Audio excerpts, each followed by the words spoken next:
on your cryptography, creating disturbances and breaking the bell pot. Dharma, rope, Dharma, at that time. Yam, that which take your darshan situation, Ashli Kalila, overflowed with tears. Anjana, ointment, Sambrama, perturbed, Aksham, eyes, Bhaktram, face, Niniya, downwards, Bhaipavanaya.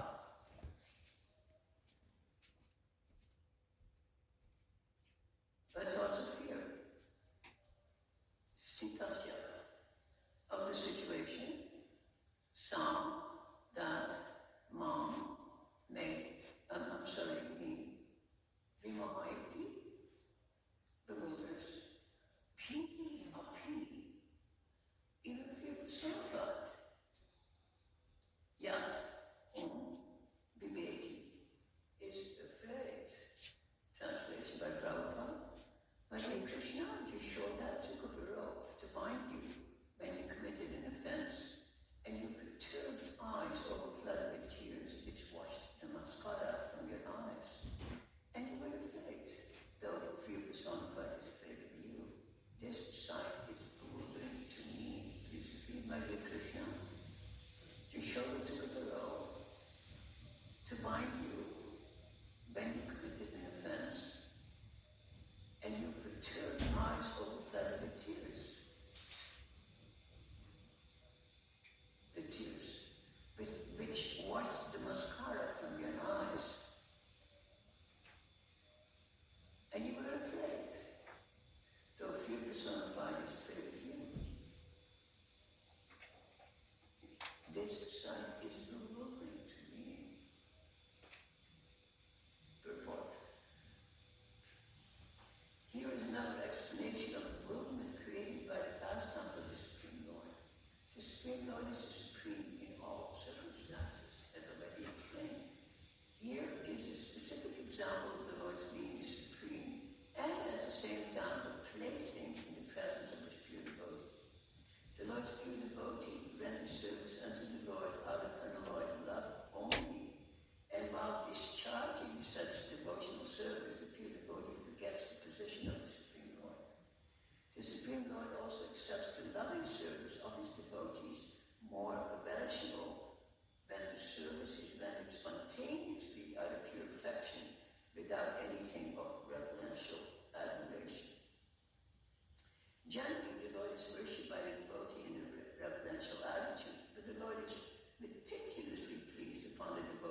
show of punishment for her temperamental child. She took her oath and threatened the Lord that she would tie him up, as is generally done in an ordinary household. Seeing her over the hands of the mother to show that the Lord bowed down his head and began to weep like a child, and tears rolled down his cheek, washing of the black ointment smeared about his beautiful arm. The picture of the Lord is adored by Kunti Devi because he's conscious of the Lord's supreme position. He is feared often by fear personified, yet he is afraid of his mother, who wanted to punish him just in an ordinary manner.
once in a while, Krishna says, oh my God. He says, oh my God, I don't know what to do. Then he goes to Buddha and he says, Buddha, what should I do? And Buddha said, you should know. You don't know? Krishna, no, I don't know. And then Buddha given an answer. And Krishna said, oh, thank you so much. I was completely unaware. Now, isn't this beautiful? And that is why the Uddhava Gita, we have Bhagavad Gita spoken by Bhagavan, but Uddhava Gita is not Bhagavan Gita, it's Uddhava Gita. Because actually Uddhava is encouraging this kind of informal type of conversation where Krishna is not just seen as the Supreme Lord, although it goes over all the philosophy in a compressed way. It's very compressed, but it's all there. But it shows Krishna in a human way. So Krishna can be understood if you want to use some formal terms, as Sarvagyan. What does Sarvagyan mean? What would you say? Yeah, omniscient. So Sarvagyan or Mukdata. So what is Mukda mean? Mukda, even in your language. Mukda, not intelligent. Sometimes means stupid. It means childlike. It means innocent. It means unaware. So Krishna is Muktata, and also he is Sarvagyan. So these things, they don't mix whatsoever from an obvious point of view. You say, how can that be? And this is why she is confused. Because Krishna cries because his mother is pretending, is trying to rope him, and Prabhupada said in purport, she also wants to keep playing the game, so she plays the game. You brought the pot, now I will tie you up. You see? So it's all play. It's what you call kid, only ras. You see? So for us to understand that these prayers are here, prayers by Queen Kunti, that's what also Prabhupada made it into a separate book, so that we can look at these prayers and see what it means, so to educate us, you see? And the whole point is for Bhagavatam to educate us. Why? Not so we can hold forth and give lectures to, 300 people audience, but so we can enter into Goloka Vrindavan. This is the point.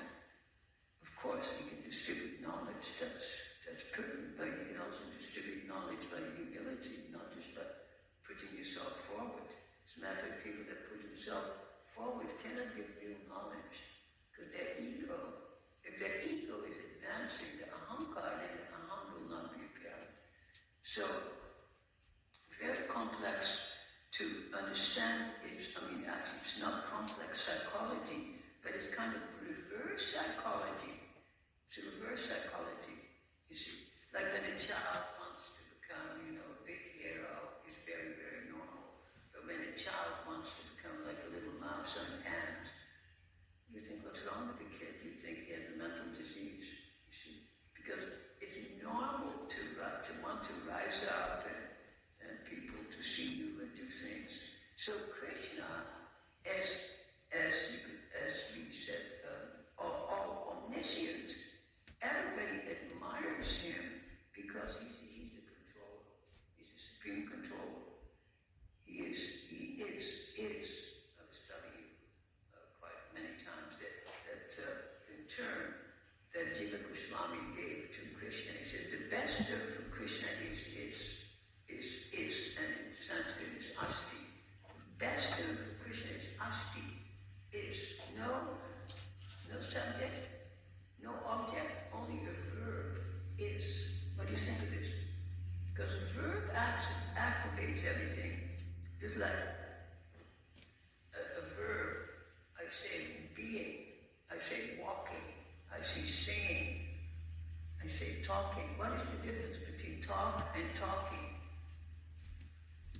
What's the difference? You don't have to do grammatical analysis from your point of view.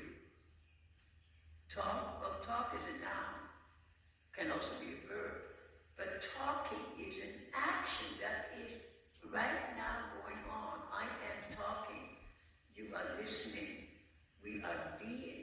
So this whole idea that form of the verb is called a gerund. So gerund is very important because the gerund is engaging you now. You say be here now. It engages you now. Now you are being engaged. You are, of course, now we have to change the sentence. You're not being engaged. You are engaging. And I'm engaging you and you're engaging. Can you see? So this is, these are not minor points. They're actually major points. Like sometimes we hear many classes where people just go over the class down, they fill in all the details, this happened, that happened, that happened. But that is very, very beautiful. But what does that mean to us? See, what is the theme of all? Like for instance, if you study, let's say, Shakespeare, and you're going over all the affairs in all the different plays, Hamlet, and so this is Hamlet, this is what happened, this is what happened. So that's of interest, but that cannot be final interest. Final interest is, what does that mean? What is the theme of this? What can we take away from this? You see? And what we can take away, in a sense, is, I'll make it black and white. We can take away some knowledge, some intellectual understanding of what is, or what else can we take away that's much higher than intellectual understanding? What's higher than intellectual understanding? Yeah, the emotion that comes via the experience. Then you have the experience of Hamlet, oh my God, and you're all overwhelmed. But then somebody says, oh, can you explain the plot? You say, oh no, I'm not sure, don't even go there. You see, so the experience, just like if you fall in love, you can try to explain it to somebody saying, yeah, sure, Hollywood. But your experience is the praman that is an actual event. See, it's not a mental event, it's emotional. And that's the whole point. Emotions based on bhava, emotions or rasa or raga, whatever word you want to use, you see. So, our whole thing is to enter into the mood of feeling. You see, you might say, oh, this sounds very sentimental. And of course, it is not sentimental in a derogative sense, but it's based on sentiment. And all of the dance theater, for instance, is all based on sentiment. Make a certain motion, this means this. There's 9 different things you can mean, what you call natya ras. And we should remember that just a few verses earlier, Queen Kunti describes Krishna as an actor, natya dance.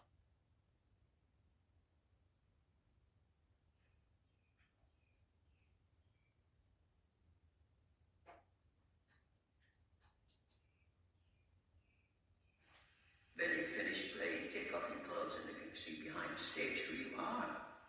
But that's not the end. That is the beginning. That is the beginning. When you think that when Krishna takes off his let's say, dhoti or his crown or his tilak, or he takes away his flute, and then you can understand. Then, technically speaking, when Krishna abandons all those things, how would you describe Krishna behind the stage? Use any word. What is it? He used to say, but before we come to that he's different. Then you can identify Krishna with the Supreme Brahma. You see, then you start to understand Krishna in terms of the Gita. How many times does it say in the Gita Krishna is Brahma? Okay, we don't often emphasize it, but Krishna is Brahma. I'm the Supreme Brahma.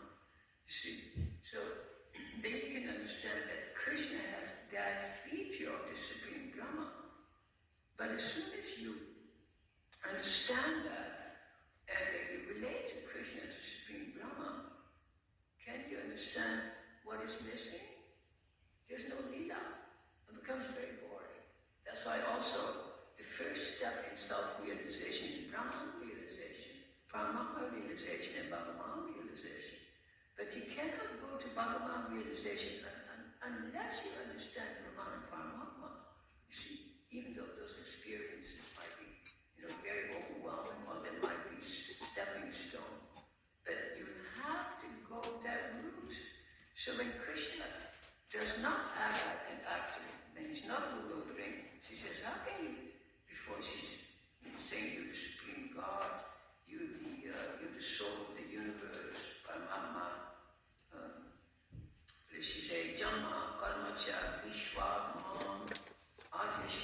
to Atmana, Jivyan Vishu, Yadashu, Tatajanta Vidambana. We heard that yesterday.